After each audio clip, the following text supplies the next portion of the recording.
teman-teman. Terpujilah Tuhan, hari ini Tuhan memberikan kita kesempatan untuk beribadah kepadanya. Oleh karena itu, marilah kita datang kepada Tuhan dengan apa yang kita miliki untuk memuji Tuhan, satu hidung dan mulutku.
Mari kita berdoa. Tuhan Yesus, terima kasih hari ini kami akan beribadah bersama. Kiranya Engkau menyertai dan memberkati kami selama ibadah ini dari awal hingga akhir, sehingga bisa berjalan dengan lancar ya Tuhan, amin. Di dalam nama Tuhan Yesus kami sudah berdoa dan mengucap syukur, haleluya, amin. Dalam setiap hal yang kita lakukan, Tuhan senantiasa melihat dan mengawasi kita. Mata Tuhan melihat setiap perbuatan kita.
Tuhan melihat setiap perbuatan kita.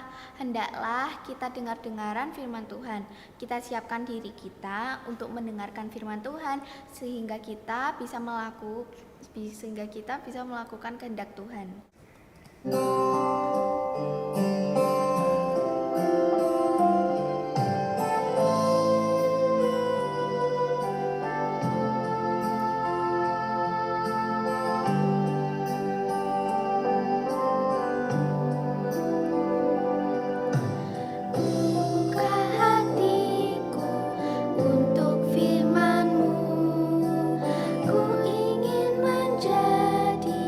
Seperti Yesus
Shalom adik-adik, selamat pagi.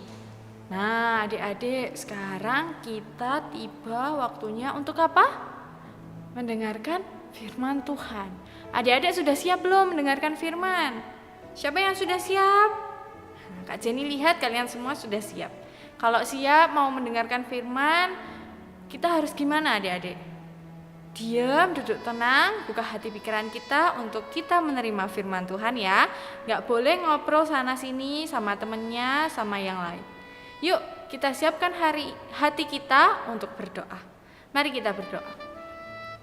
Tuhan Yesus, terima kasih Tuhan. Hari ini Engkau telah sertai kami, sehingga kami tadi sudah memuji-muji Engkau dengan baik. Tuhan, pada saat ini kami akan kembali mendengarkan firman-Mu.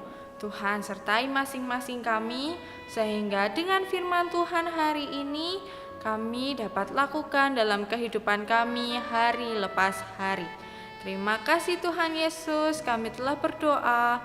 Haleluya, amin. Nah adik-adik, sebelum Kak Jenny mau membawakan firman Tuhan, Kak Jenny mau ngajak kalian nih. Ngajak kalian apa ya kira-kira? Hari ini hari apa adik-adik? Hari Minggu toh? Besok hari apa berarti kalau hari ini hari Minggu? Hari Senin. Kira-kira adik-adik setelah hari Minggu kita enak-enak liburan, tiduran di rumah, ngegame sama main sama temen. Terus Senin ke sekolah, enak enggak? Gak enak ya toh? Enak di rumah, enak rebahan, enak ngegame, enak holiday sama mama papa. Kalau gitu Kak Jenny mau ngajak kalian besok Senin gak usah sekolah wes, ya toh? Enak, tetap di rumah aja rebahan, main game. Gimana? Setuju nggak adik-adik? Setuju apa enggak? Ada yang bilang setuju, ada yang bilang enggak. Nah adik-adik, Kak Jenny ngajak kalian seperti itu tadi, itu namanya apa adik-adik? Iya, itu menghasut adik-adik, supaya adik-adik Senin-Senin gak usah sekolah.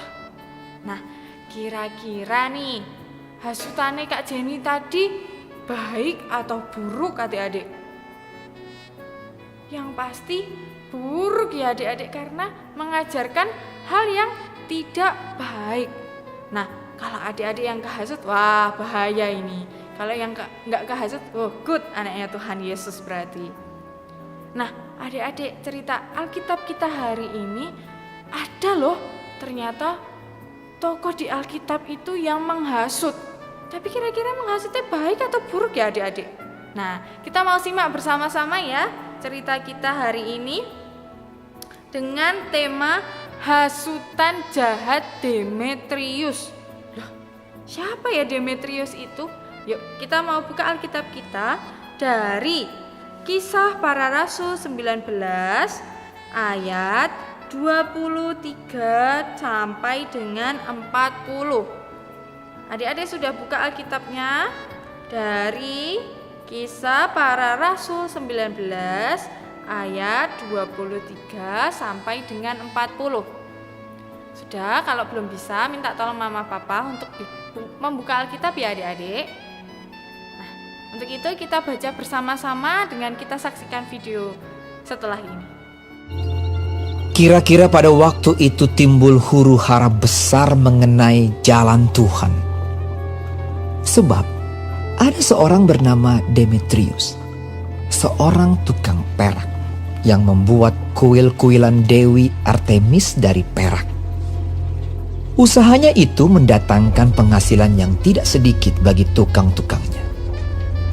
Ia mengumpulkan mereka bersama-sama dengan pekerja-pekerja lain dalam perusahaan itu dan berkata, "Saudara-saudara, kamu tahu bahwa kemakmuran kita adalah hasil perusahaan ini. Sekarang kamu sendiri melihat dan mendengar bagaimana Paulus bukan saja di Efesus, tetapi juga hampir di seluruh Asia telah membujuk dan menyesatkan banyak orang dengan mengatakan bahwa apa yang dibuat oleh tangan manusia bukanlah dewa. Dengan jalan demikian, bukan saja perusahaan kita berada dalam bahaya untuk dihina orang, tetapi juga kuil Artemis, Dewi besar itu, berada dalam bahaya akan kehilangan artinya. Dan Artemis sendiri, Artemis yang disembah oleh seluruh Asia dan seluruh dunia yang beradab, akan kehilangan kebesarannya. Mendengar itu, meluaplah amarah mereka. Lalu mereka berteriak-teriak. Katanya, Bersalah Artemis, Dewi orang Efesus! seluruh kota menjadi kacau dan mereka ramai-ramai membanjiri gedung kesenian serta menyeret Gaius dan Aristarkus, keduanya orang Makedonia dan teman seperjalanan Paulus. Paulus mau pergi ke tengah-tengah rakyat itu, tetapi murid-muridnya tidak mengizinkannya. Bahkan beberapa pembesar yang berasal dari Asia yang bersahabat dengan Paulus mengirim peringatan kepadanya supaya ia jangan masuk ke gedung kesenian itu. Sementara itu orang yang berkumpul di dalam gedung itu berteriak-teriak. Yang seorang mengatakan ini dan yang lain mengatakan itu. Sebab kumpulan itu kacau balau dan kebanyakan dari mereka tidak tahu untuk apa mereka berkumpul. Lalu seorang bernama Alexander didorong ke depan oleh orang-orang Yahudi. Ia mendapat keterangan dari orang banyak tentang apa yang terjadi. Segera ia memberi isyarat dengan tangannya dan mau memberi penjelasan sebagai pembelaan di depan rakyat itu. Tetapi ketika mereka tahu bahwa ia adalah orang Yahudi, berteriaklah mereka bersama-sama kira-kira 2 jam lamanya. Bersalah Artemis, Dewi orang Efesus! Akan tetapi panitera kota menenangkan orang banyak itu dan berkata, Hai orang Efesus, siapakah di dunia ini yang tidak tahu bahwa kota Efesuslah yang memelihara baik kuil Dewi Artemis yang maha besar maupun patungnya yang turun dari langit? Hal itu tidak dapat dibantah. Karena itu hendaklah kamu tenang dan janganlah terburu-buru bertindak.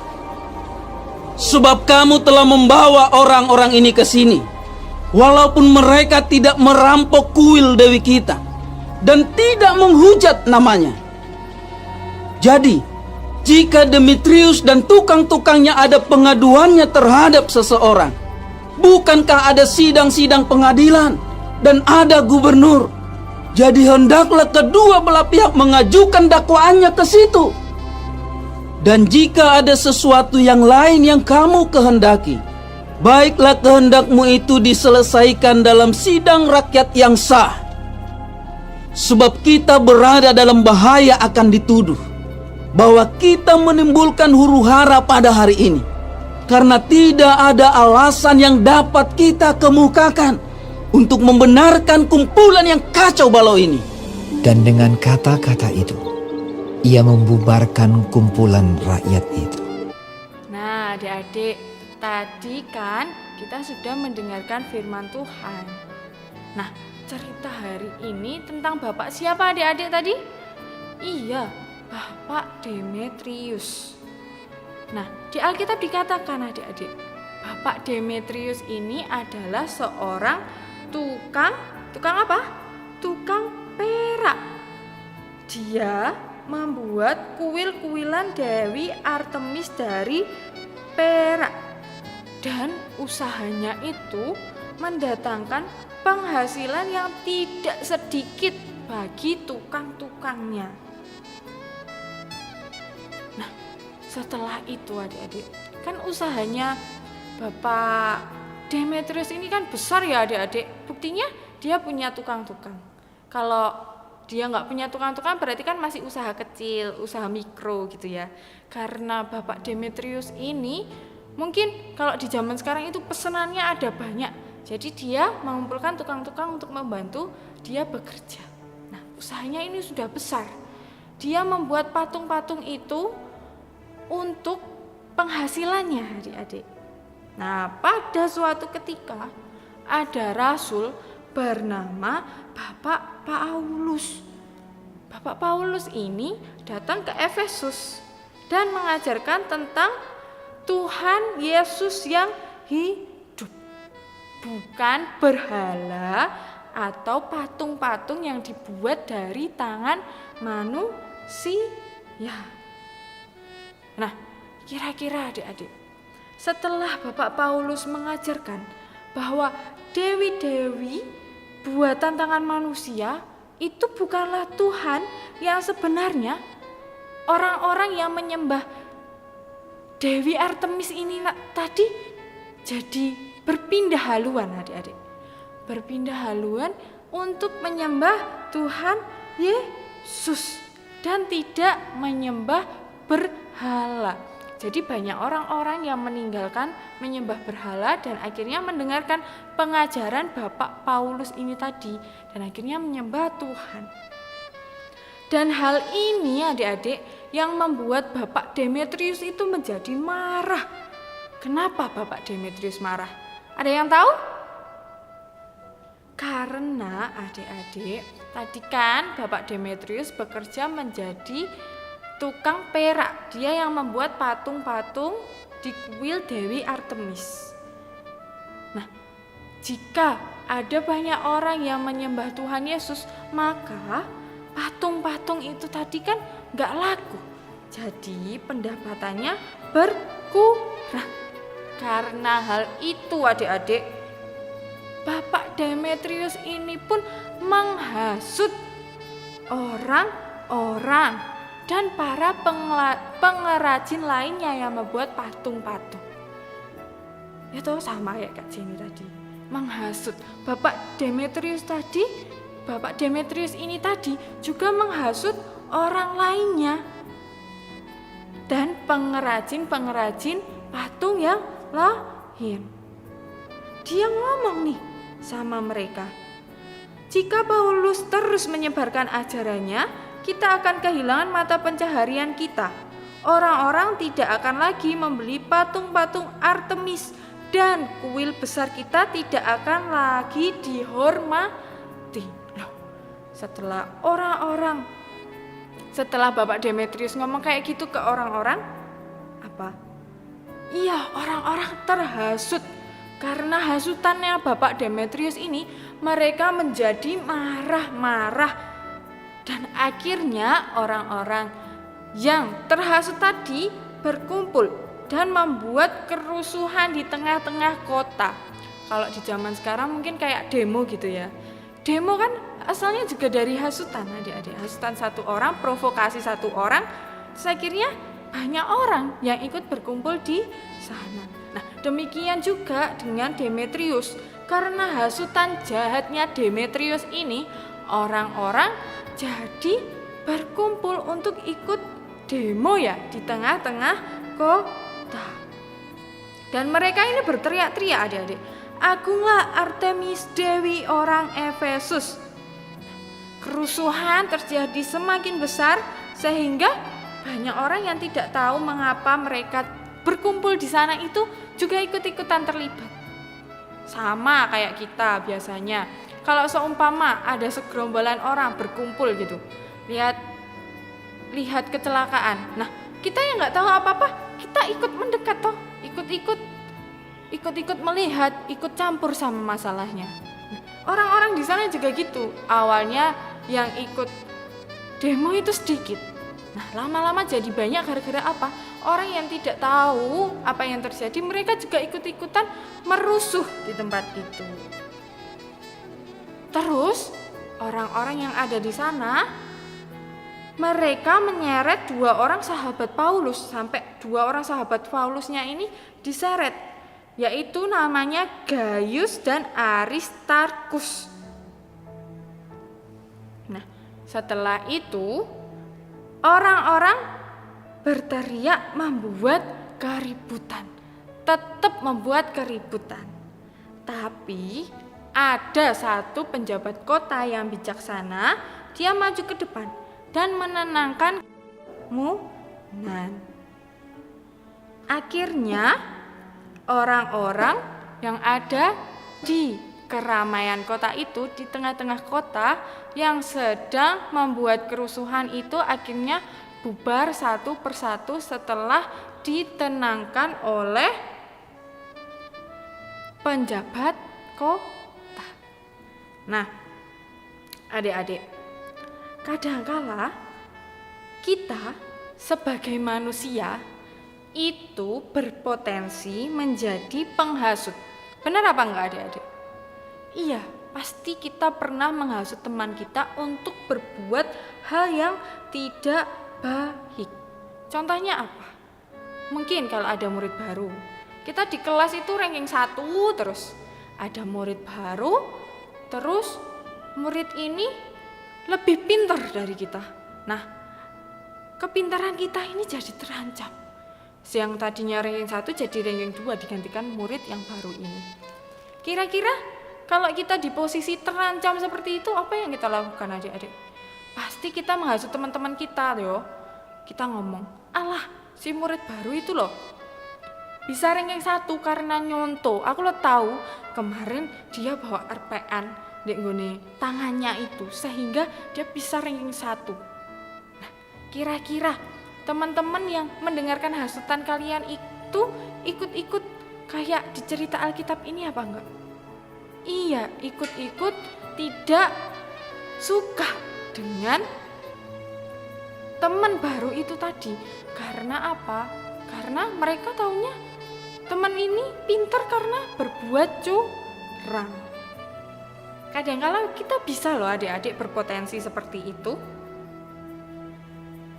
Tapi kita hari ini mau belajar untuk tidak seperti Bapak Demetrius. Justru kalau kita mau menghasut itu menghasut yang baik, jangan yang buruk. Menghasut dengan apa yang baik itu Kak Jenny? Menghasut apa ada yang baik? Ada. Kita ajak teman kita yang jarang sekolah minggu, dijawil temennya. Ayo toh kamu sudah sekolah minggu, enak loh di sekolah minggu. Aku bisa ketemu teman-teman, aku bisa cerita sama teman-teman. Banyak cerita-cerita Alkitab yang menarik. Nah, karena hasutan itu, teman kalian itu bisa untuk kembali ke sekolah minggu. Ya, dan kita mau nyontoh penjabat yang tadi. Menjadi orang yang tenang, gak mudah terprovokasi. Penjabat tadi kan dikatakan dia yang melerai keramaian di tengah kota karena dia orangnya bijaksana. Dia tahu ini masalahnya harusnya dibawa ke pengadilan, bukan malah membuat kericuhan di tengah kota. Kita mau mencontoh penjabat yang bijaksana ini adik-adik. Kita mau jadi orang yang tenang, orang yang berkepala dingin saat menerima hasutan. Kita nggak boleh telan mentah-mentah hasutan dari teman kita. Tapi justru kita mau menjadi orang yang tidak mudah terprovokasi oleh orang lain. Sehingga kita malah justru mampu menenangkan keadaan di sekitar kita. Saat ada teman kita yang tidak bolong atau nggak punya teman gara-gara hasutan yang lain, ya kita malah mau merangkul orang-orang itu. Kita mau luruskan masalah yang terjadi. Itu ya adik-adik. Baik, ayat hafalan kita terambil dari Amsal 10 ayat 13. Alkitabnya bisa dibuka adik-adik, Amsal 10 ayat 13. Kita baca bersama-sama ya. Amsal 10 ayat 13. Di bibir orang berpengertian terdapat hikmat, tetapi pentung tersedia bagi punggung orang yang tidak berakal budi. Amin. Yuk adik-adik, kita mau berdoa untuk firman Tuhan hari ini. Mari kita berdoa. Tuhan Yesus, kami bersyukur Tuhan, hari ini kami telah mendengarkan firman-Mu yang luar biasa indahnya. Tuhan, kami mau menjadi anak-anak Tuhan yang tenang, tidak mudah terprovokasi, sehingga kami bisa menjadi berkat untuk sesama kami. Tuhan mampukan kami sehingga kami dapat menjadi teladan bagi orang lain. Terima kasih Tuhan Yesus, kami akan melanjutkan ibadah kami, Tuhan sertai hingga akhirnya. Dalam nama Tuhan Yesus kami berdoa, haleluya, amin. Marilah kita bersyukur dengan memberikan persembahan kuberi persembahan.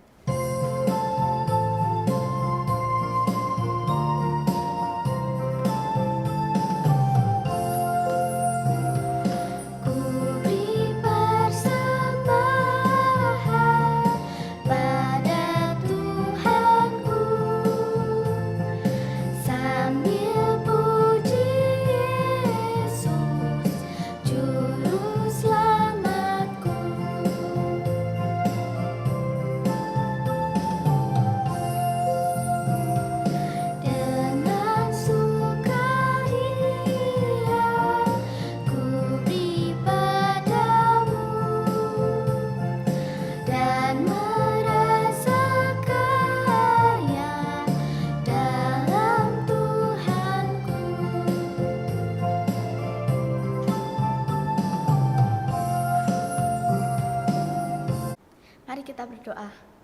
Tuhan, hari ini kita telah memberikan persembahan. Kiranya Engkau berkati persembahan ini, semoga bisa bermanfaat bagi orang yang membutuhkan. Di dalam nama Tuhan Yesus, haleluya, amin. Kiranya Tuhan senantiasa menolong kita untuk menjadi anak-anak Tuhan yang baik dan teladan bagi sesama kita. Mari kita pujikan Aku Anak Terang.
Mari kita tutup ibadah ini dengan hari ini dengan berdoa.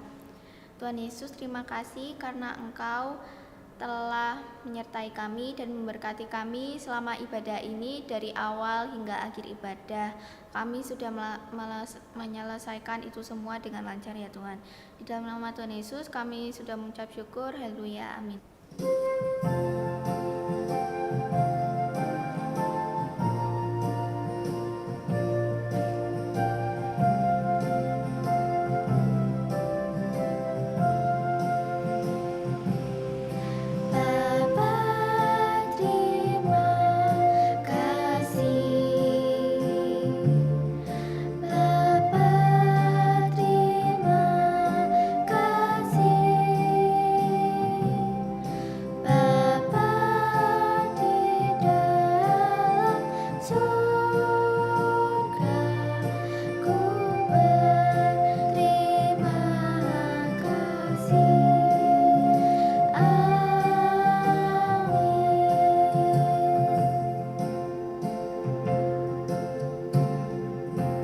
Sampai jumpa teman-teman, Tuhan Yesus memberkati.